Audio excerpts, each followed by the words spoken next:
and welcome, Misties, to our podcast, Within the Mist, a hidden place where we walk into the dark and clouded unknown to tell stories and analyze the likes of cryptids, ghosts, and other mysteries for our and hopefully your amusement. I am your winged host, Gary, with my wife and co-host, GoldieAnn. Hello, GoldieAnn. Hello, Gary. Hey, GoldieAnn. I wanted to do something, but I wasn't sure. Do you know when it is the best time to buy a bird? When's the best time to buy a bird? Yeah. I thought you said we had enough animals already. Well, we do, but I just wanted to get an idea of when is the best time to buy a bird. In the summer. I think the best time is when they are cheap. Wow. Oh, God. Now that we got you in a smiling, happy mood, let's also talk about some of the things we've done in the past here since our last episode. We did a recent trip to New Orleans, and with that, we did a Ghosts, Voodoos, and Vampires. That was a lot of fun because we got to visit, about a half dozen different voodoo shops, and we did a ghost tour that took us around some of the voodoo and ghost spots, as well as a home of actual New Orleans vampire. It was pretty awesome. We had a good little tour guide with us. She was very helpful, yes. And definitely want to take advantage of that the next time we go. Mm-hmm. I think we got some material for a future podcast from this trip as well, so look forward to that. Absolutely. Speaking of our material, I also wanted to talk about, I know I've been promoting our TikTok where we're doing daily videos of short little 2 to 3 minute stories about cryptids. And I was looking through the numbers of views that we're getting and the likes, which I do appreciate you guys viewing and liking. Great. Keep it up. I did want to ask a question to our viewers, though. It seems that the TikTok video I did on Robert the Doll has only gotten 2 views since I've done it about 2 weeks ago. I just want to know, is it because people are thinking that listening to the video about Robert the Doll curses them, or they have to ask permission to watch the TikTok video? It's just really interesting when some of the other videos get like 600 views and Robert's got 2. That's crazy. Yes. Just throwing that out there for everyone. And let us know. Please, go to our Facebook page and what is your views on the fact that Robert the Doll doesn't have the views that everyone else has? Well, not to avoid is today's podcast, because today's episode contains encounters with a monstrous creature that some members of our audience might find a bit unsettling. So please be forewarned. We are storytellers who have gathered information on some of our favorite mysteries to bring to you. We don't attempt to scare our listeners on purpose. Well, maybe just a little scared. Well, we might need to stop that. If Robert's any indication, maybe. Otherwise, listener discretion is always advised. So now, GoldieAnn, yes, let's take a walk within the mist. It was a seemingly average day in Van Meter, Iowa in 1903. However, on the nights of Tuesday, September 29th through October 3rd would be filled with terror, shock, and the sound of giant wings flapping in the night. Today, we discuss the Van Meter Visitor. So the Van Meter Visitor is a cryptid that appeared pretty much out of nowhere. And this is kind of hard to do when you consider its size. It was reported by all of the witnesses who saw it as about 8 feet tall, man-sized, winged beast. Whoa, wait. Sorry. So, winged beast like the Mothman? Do we have another Mothman? And it does fit into the Mothman category of being a winged hominid type creature. But it's not. It's not. Okay. And the difference is, one major difference is that the Van Meter Visitor has a horn on its head. Oh. That at the tip of the horn shoots out a blinding and disorienting white light. Wow. And it also possessed a defense mechanism that produced an odor that specifically worked to disorient and confuse the people who smelled it. All right. Yes. But how did the people of Van Meter find themselves subjugated to such a terror? That would all begin during the earliest hours on September 29th, 1903. Ooh, that's a long time ago. Let me take you there. Okay. Chapter 1, able to leap tall towers in a single bound. The first event took place downtown, right in the heart of the city's business district, which meant that many credible witnesses and town people could come out in defense of seeing the Van Meter visitor. Its first appearance, though, happened at 1 a.m. on September 29th, 1903. It had been a warm start to autumn with just the right amount of rain. Local Van Meter resident Eugene Griffith was able to take advantage of this nice weather on that Monday, and he made his rounds selling the different farm tools through the area, just as he did every week. Now, the warm days and the cool but comfortable nights gave him the luxury of taking his time and relaxing as he returned home to Van Meter after such a long trip.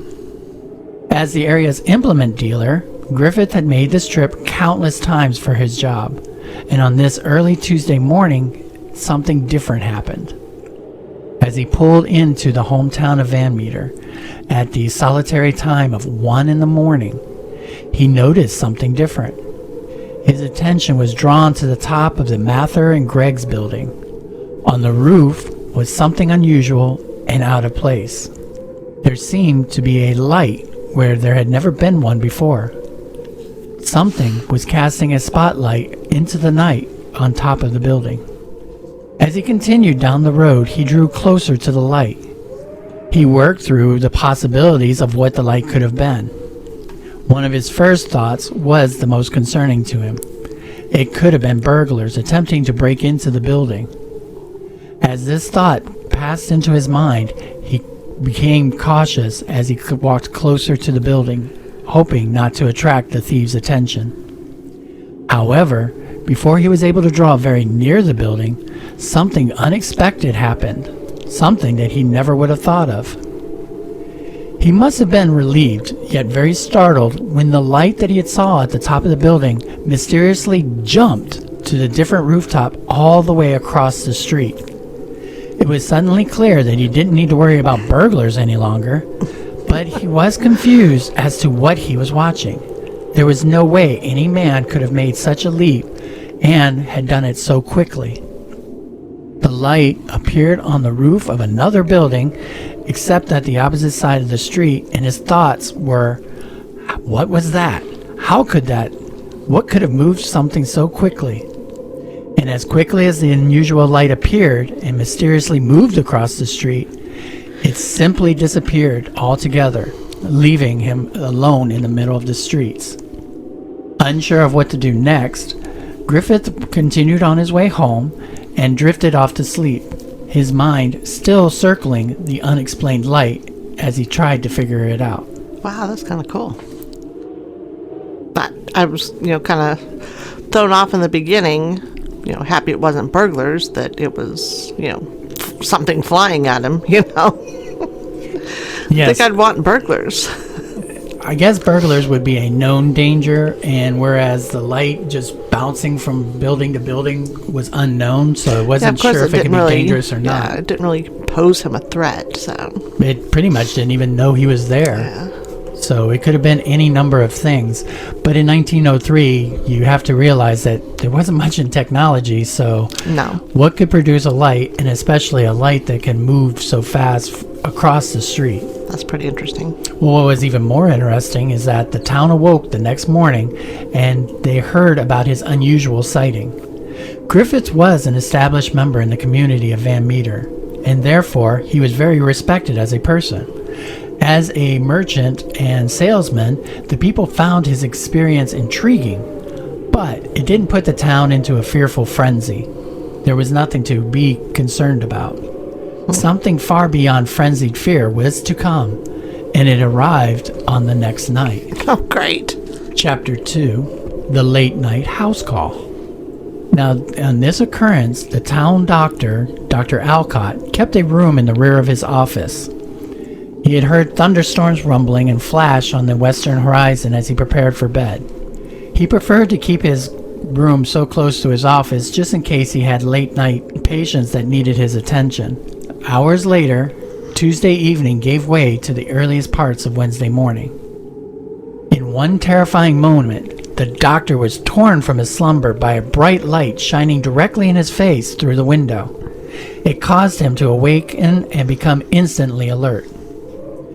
He was known as a plucky little fellow, so he raced from his bed in his office and grabbed with his skilled hands around his nearby, quote, gun of immense proportions. What the heck? So basically, Dr. Alcott had his own pretty much hand cannon. Wow. Which is what every doctor must have in of course. Iowa at this time. Of course. 1903, mobsters in Iowa. Well, this was not a light that the doctor recognized.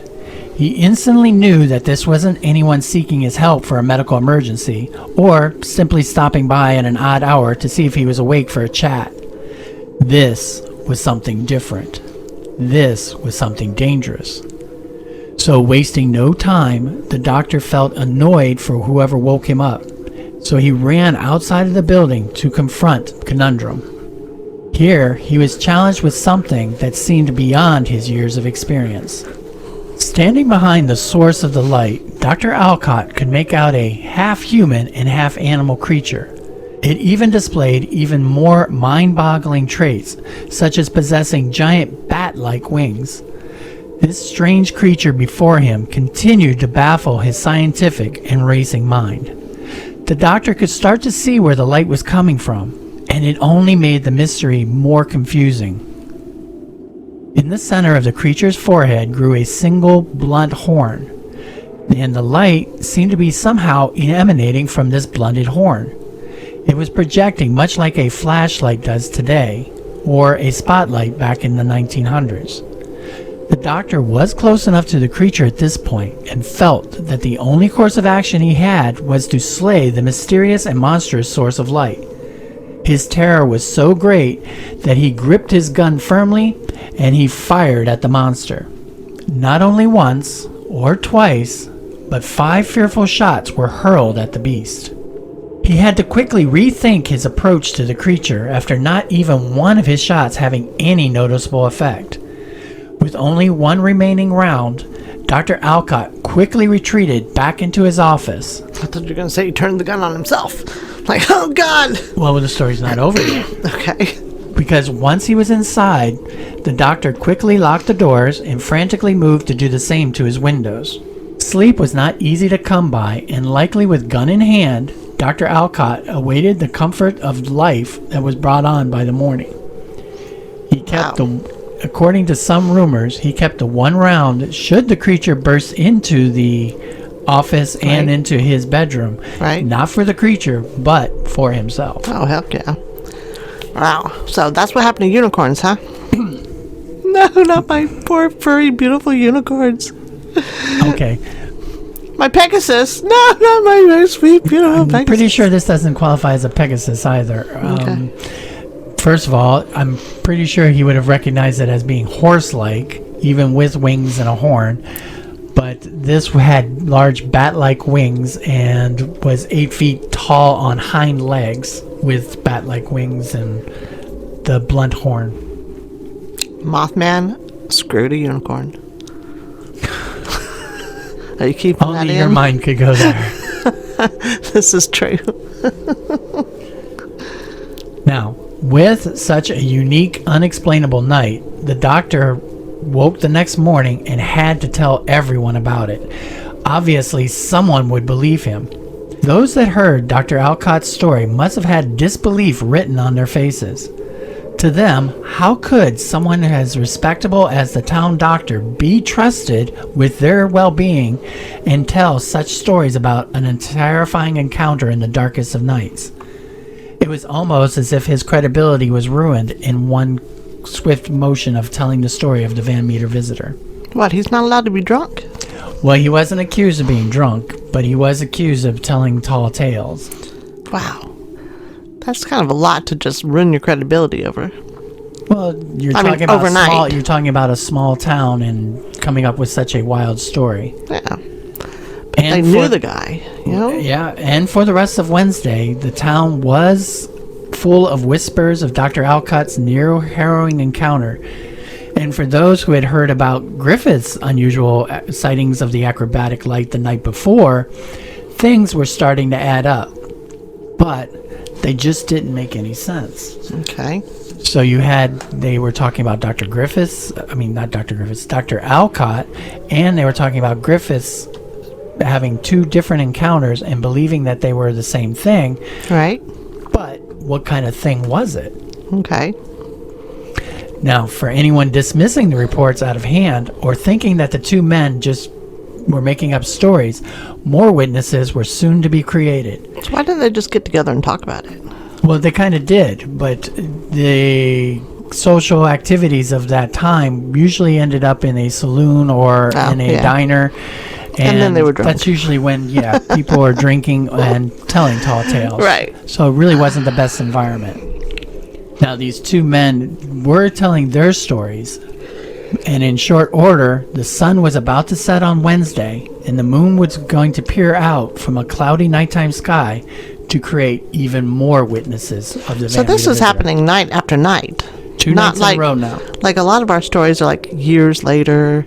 There's another sighting. This happened on night 1, and then the next night, and now we're on night 3 in a row. Dang. So night 3 is chapter 3, defending the bank. Huh. Okay. Once again, the Van Meter visitor made his nightly round. This night, he shined down onto a watchful Clarence Dunn as he walked alone through the quiet night.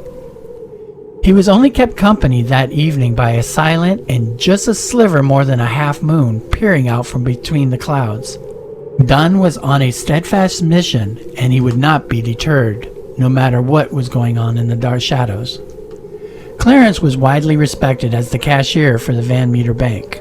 So respected by his neighbors, he would be promoted to bank manager and hold several city positions, including mayor, over the next few decades. On this night, however, he was simply a man, alone in the dark, who left the safety of his home and family to watch over the bank. Wow. Okay. Fearing robbers were perhaps the source of the town's excited sightings, Clarence was determined to introduce them to his committed character. And to help steady his nerves, he carried his trusty shotgun, packed with a load of buckshot. This armed man finally reached the bank, and the young cashier settled in for the long night's watch. Just as on the previous 2 nights, nothing occurred until around 1 a.m. As the town clock struck 1, that's when he heard another noise, and it wasn't one that he was expecting. This wasn't the sound of thieves, and it wasn't the sounds of people trying to break into the bank. At first, it almost sounded like garbled gasps for air by some unseen creature, whether it be a wild animal or a person. Clarence thought that perhaps someone was strangling outside and unable to breathe. And before he could investigate further or listen longer, a sudden, mysterious light shined fully upon him through the front window. The light was so bright that he was blinded. Then, just as suddenly as it came on, the light turned off of him, and it must have been a huge relief. The light moved from the window, and it darted about the room of the bank, and the guardian of this bank was able to get a better glimpse of the source. His eyes soon became adjusted to the darkness, and he saw a huge form of some kind, and it began to reveal itself. Suddenly, the light swung back and was directly on him once more. This time, Clarence's nerves couldn't stand it any longer. Steadying the barrel of his shotgun towards the creature, he fired point blank. In his fear, he didn't give chase to the creature outside, or even open a window, caused him to fire his shot and shatter the glass and part of the sash for the bank.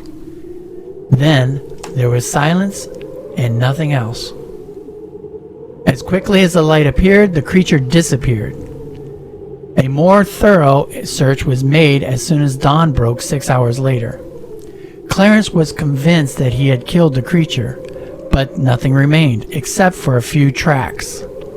In true modern cryptozoologist form, he utilized materials and made a plaster cast of what were called great three-toed tracks. So there were tracks left behind? There was actual footprints outside of the bank, right where he shot through the front window at the creature. And he was convinced that he had hit it and killed the creature, but it was gone. The only thing left was these footprints that he created plaster casts of, much like people do nowadays in Right. Bigfoot tracks. Well, that's cool. Yeah, I wouldn't say he would have killed it if there was no blood and no evidence. That's kind of cool. They got a footprint. Well, the problem is that to this day, the location of those footprint casts is missing. Oh, of course they are. Of course they are. So it was reported that he made the casts, but what happened to them after that is kind of a mystery in and of itself.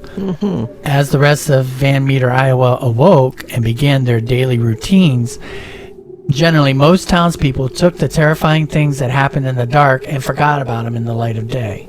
So even though everyone was afraid of the darkness, when daylight came, they were kind of laugh it off and they treated it as a joke.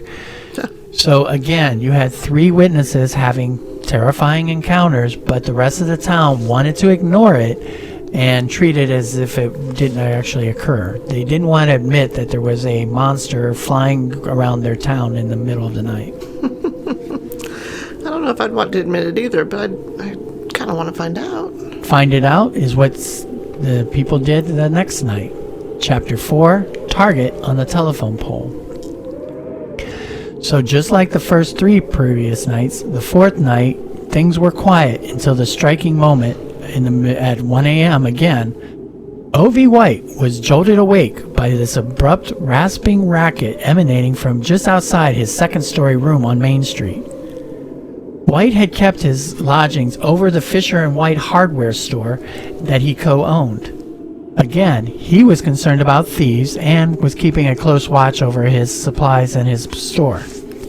He wasted no time in arming himself, likely hearing the talk of some mysterious monster terrorizing the town at night. He may have already had a good idea of what he was in for when he grabbed his gun and moved towards his window. Maybe he should have grabbed something else if he really would have followed the stories. Where's the flamethrowers back then? 1903, I'm pretty sure on the drawing board. Gun was all he had, and that's all he took with him. The noise was so scraping on his nerves that he quickly opened his window and peered out into the darkness and the rain and was looking for what was causing such a bewildering clatter. At first, he couldn't see anything appearing. As his eyes adjusted to the night darkness, he detected a figure on the cross member of the telephone pole. It only took him a few moments for him to believe that he was staring right at the monster that everyone was talking about. The creature was scarcely 15 feet away, and the now determined Mr. White took his gun and made a deliberate aim at the creature. The creature didn't fall to the ground as an ordinarily good shot that White was expecting. Instead, at the very moment he fired, its light turned and focused on him. The shot from his gun didn't seem to have any effect on the creature other than to wake it up on the telephone pole. His heart jumped to a terrifying realization. He may not have had any way to defend himself from the monster. The creature was bulletproof. At this time, he then realized that there was a powerful odor suddenly filling the air. The smell was being emitted from the monster and was so strong that it seemed to stupefy him. Oddly enough, he couldn't remember anything more that happened to him that night. What they would have described the smell. He couldn't remember anything about it, just that there was an unusual smell and he found himself on the floor. But that wasn't all that was occurring that night, because as the shot rang out, it awoke the neighbor, Greg. Torn from his slumber, he raced towards his door to see what the commotion was about.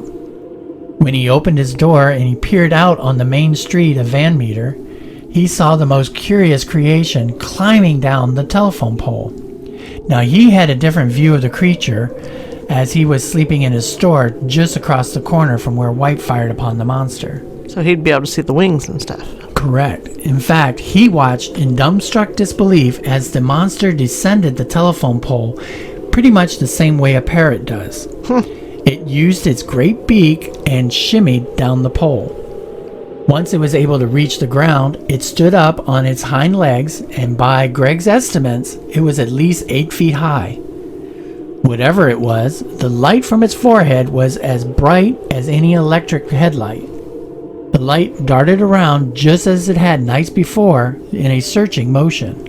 Mr. Gregg continued to watch on, doing his best to process this entirely baffling being, even as the creature flapped its great featherless wings. With the flapping of its wings, the creatures would take giant leaps, almost like that of a kangaroo. Just then, the fast mail train came tearing down through the town just on schedule. To the creature standing a mere 15 feet away from Gregg, this noise seemed very unfamiliar and startled it. The creature only paused for a moment and then ran off on all fours, heading towards the old coal mine, and disappeared. Gregg, clearly flustered by the inexplicable night's events, only then remembered that he had a gun at his side, but it was too late to use it. That's all in one night. Whoops, that's all in one night. In this night, yes. Yeah, I was sitting here thinking, when you said electric headlight, I'm like, electric headlight? It was 1909. So I had to look it up, but yeah, they were well. Yes, they had electricity back in 1904. But they weren't using it as prominently as you would think. That's why, done on the very first night, that would have been very unusual, seeing a spotlight on top of the building. Why would they need it? What would they be using it for? And to be sure, the whispers of the events that were cloaked in the dark around Van Meter were now full-blown conversations. And people actually were arguing throughout the town. Yeah, because so many people had seen it now. Correct. Now you had 4 eyewitnesses and 4 credible people that wouldn't be just making up stories. Did they apologize to the doctor? That I'm not aware of. I would hope so. And pretty much after all the theories that didn't fit had been put forward and all the questions that remained unanswered, people were starting to get scared. In fact, Professor Martin of Van Meter Southside High School pronounced that the Van Meter visitor was some sort of an antediluvian monster. Oh. Colorful way of saying biblical proportions. So for him, the Van Meter visitor was basically a demon. Awesome. And all of the people of Van Meter were starting to be afraid to come out at night. Yeah. This buildup of fear then led off to Chapter 5, the standoff at the old abandoned mine. Uh-oh. Now, as the townspeople began to see the monster everywhere and in every shadow, of course, the men at the mine, located at the edge of town, had new reports. It seems that at the tile and brick factory, there were work crews that worked both day and night. These workers were hearing noises for some time that came from the nearby mine shafts, which had been shut down a few years prior. Not just noises, but the people reported sounds that the most fearful mind can reported as though, quote, Satan and a regiment of imps were coming forth for a battle. Wow. I guess out of a mine shaft, maybe. Mm-hmm. People had some weird thoughts back then. In fact, the operations manager, a J.L. Platt Jr., who was there early Saturday morning when the mysterious noises came from the old mine shaft, he was able to peer down into the dark borehole, and in a flash of a moment, the monster appeared at the entrance of the mine, directly in front of him. I'm sure it frightened him, and the moment was not over, because as he was looking into the mine, directly behind the first monster, there appeared another one, although somewhat smaller version of the Van Meter visitor. Now, both creatures came out of the mine and gave off a brilliant light that was as striking as it was blinding. The two creatures launched into the night, and the workers discovered where their lair was. Okay. This documented? Or is this what they said? No, this is what I'm going to put in later. All of this is coming from basically the Des Moines newspaper, which was reported after all of these events had happened. Okay. So after these 4 nights, on the 5th night, yes, they were down in the mine and they discovered the lair. They weren't in the mine. They were working at the tile and brick factory, which is right next to the mine. Okay. Now, the mine had been closed off and wasn't being utilized anymore. But the workers at the tile and brick factory heard the noises, So their operations manager went over to the mine to look down into it to see what was causing the noise. Right. Even more striking was that behind it was a smaller one. Oh, no baby. Possibly. So now they know where the creatures have their nest. And they're nesting in the old abandoned mine.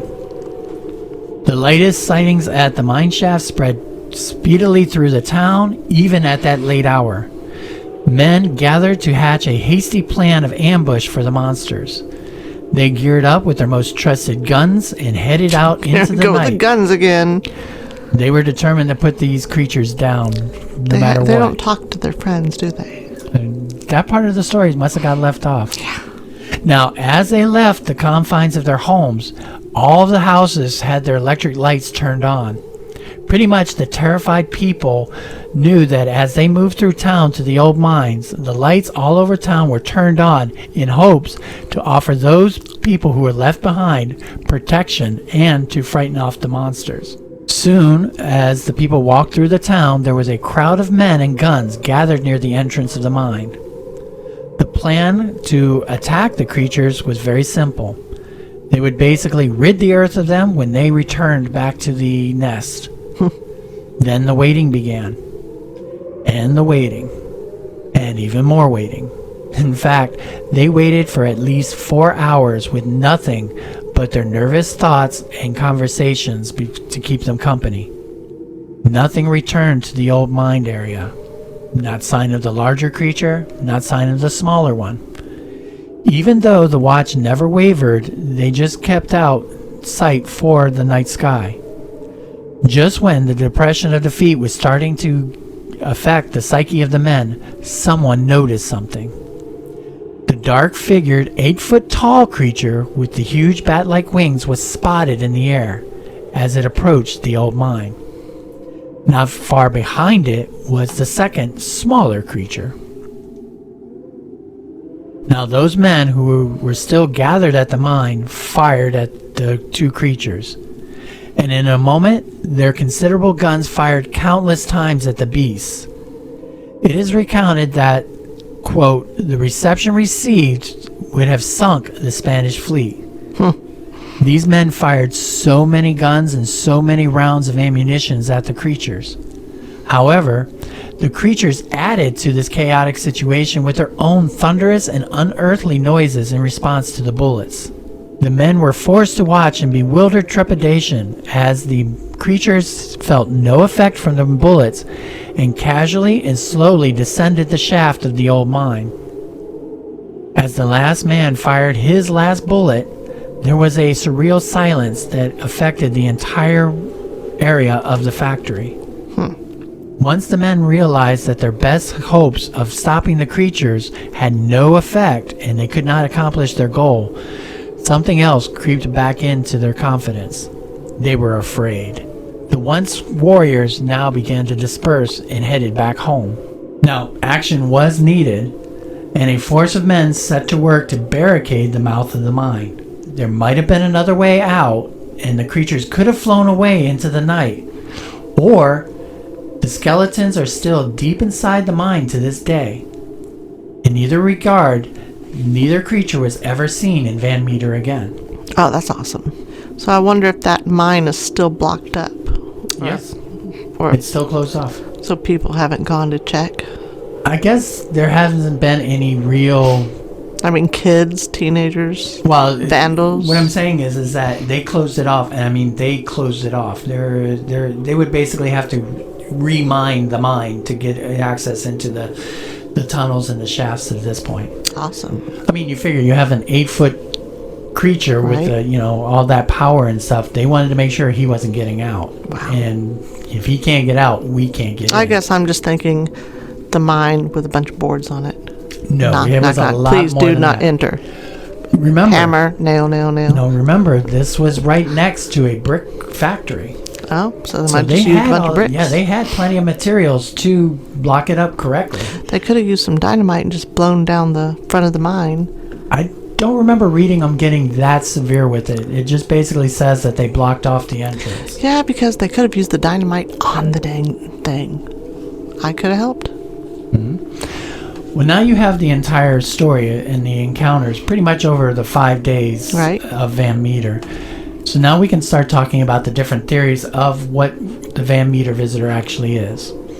Now, of course, we're going to start with the skeptical side. And the first part is that this all was a hoax. I was going to say, I can't find anything that could be a theory to this. You were asking about the newspapers, if this was all recorded. Right. And it was. However, Van Meter didn't have its own newspaper during this period. Instead, most news was processed through the nearby Des Moines Daily News. And unfortunately, all the information regarding the creature and the encounters was written in an article by H.H. Phillips, who really wasn't even there at the incidents. You'll notice I didn't mention H.H. Phillips during any of the encounters. Right. But he wrote the articles about what had happened, and these were published on October 4th, 1903. Okay. His article was then followed by 2 more articles during the following days, looking to debunk or at least explain the circumstances. The author of these articles is unknown, but there is speculation that the articles were also written by H.H. Phillips himself to maintain interest in the story of the Van Meter visitor. So there is one theory that suggests that Phillips exercised imagination and exaggerated the circumstances concerning the events in Van Meter. Maybe he was hoping to create a better news story, and because he was a freelance writer and journalist, he was trying to make a name for himself. Right. Now we have to assume that the information occurred exactly in the way he reported it, even though there is no supporting evidence from any actual eyewitnesses. So none of the people that were involved in the story ever wrote anything or published anything about the incident.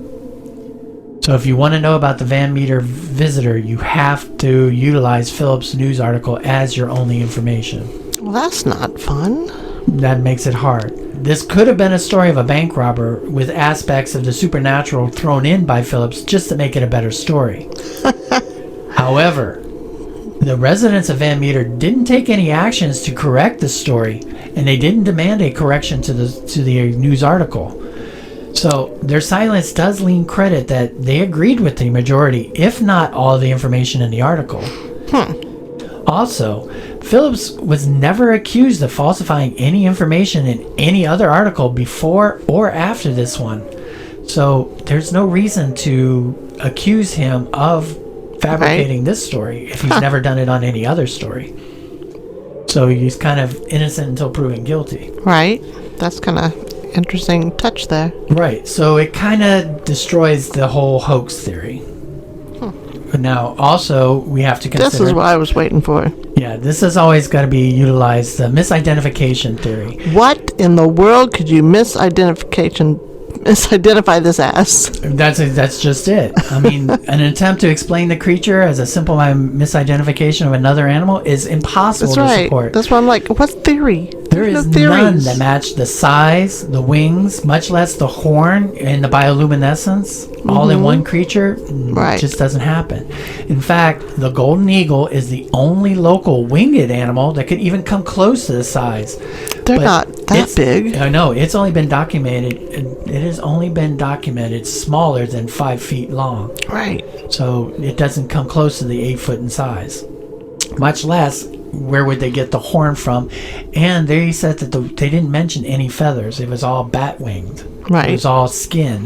There was no feathers or hair mentioned. Yeah. So it just doesn't fit of being an eagle. Right. Now, the only misidentified suspect that has any possibility is that these were indeed robbers utilizing disguises and lanterns to commit nighttime crimes. However, this sounds more like an episode of Scooby-Doo. Yeah. You know, watched all those cartoons as a kid where some monster is scaring away the locals, and it turns out that it's not really a ghost or a monster. It's meddling kids. It's a man in a mask. So there really is no misidentification of this type of a creature. So then we have to basically talk about the undiscovered species theory. To support this, the Van Meter visitor isn't the only winged cryptid of the American West. Most famous are thunderbirds, which are a widespread part of Native American cultures. I was going to say, aren't they Native American? Correct. And Iowa is in the west and is part of that region of where thunderbirds occur.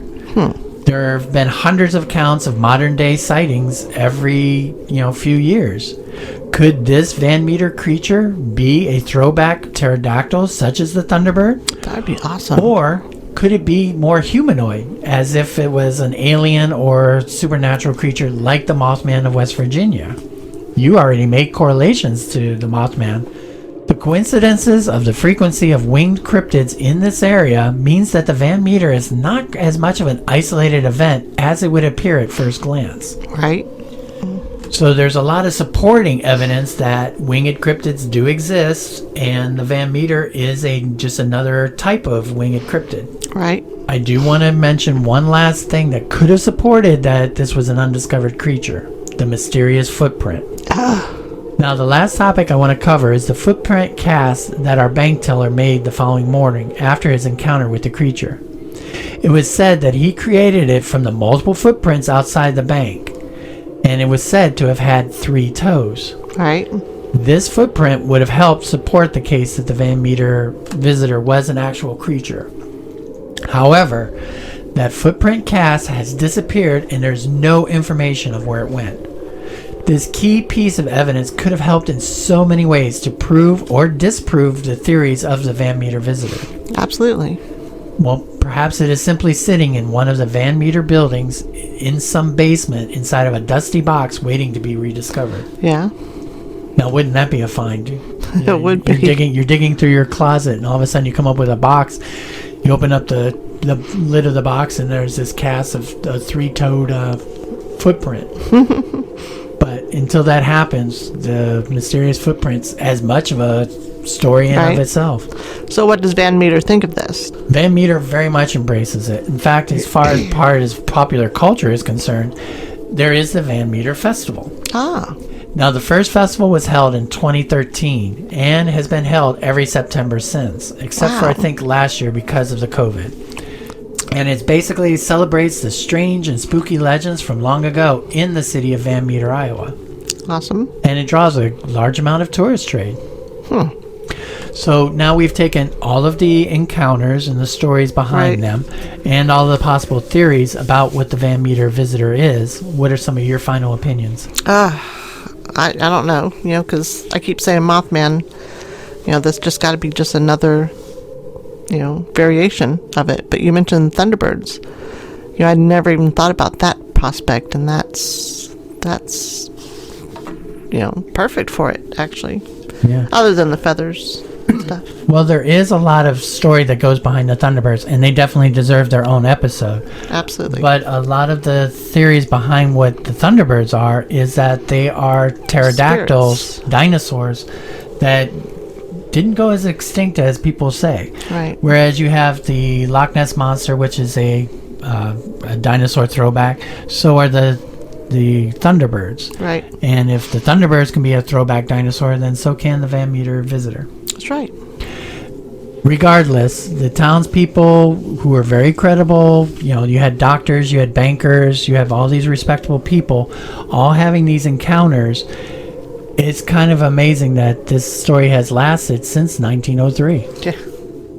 Well, being sure to wear my sunglasses tonight, I suppose this is a good time to make our way out of the mist and bring this episode to a close. We'd like to give special thanks to David Facilian and Facilian Studios for our introduction music. For those who want to learn more about the Van Meter Visitor, be sure to check out The Van Meter Visitor, A True and Mysterious Encounter with the Unknown by Chad Lewis, Noah Voss, and Kevin Lee Nelson. This was the book that provided pretty much all of the information that I had in today's episode. Another source that you can utilize is The Visitation, an account of the Van Meter Visitor by Lewayne L. White. Both of these books are excellent for those who want to learn more about the Van Meter Visitor. We would like to ask you to please leave us a review on the podcast provider you are listening to this podcast on to help promote our show. Now, we are on social media such as Instagram, Twitter, and TikTok, and would love to hear your stories and opinions about your encounters with ghosts and maybe flying creatures of your own. You can reach us on our Facebook page, Within the Mist Podcast.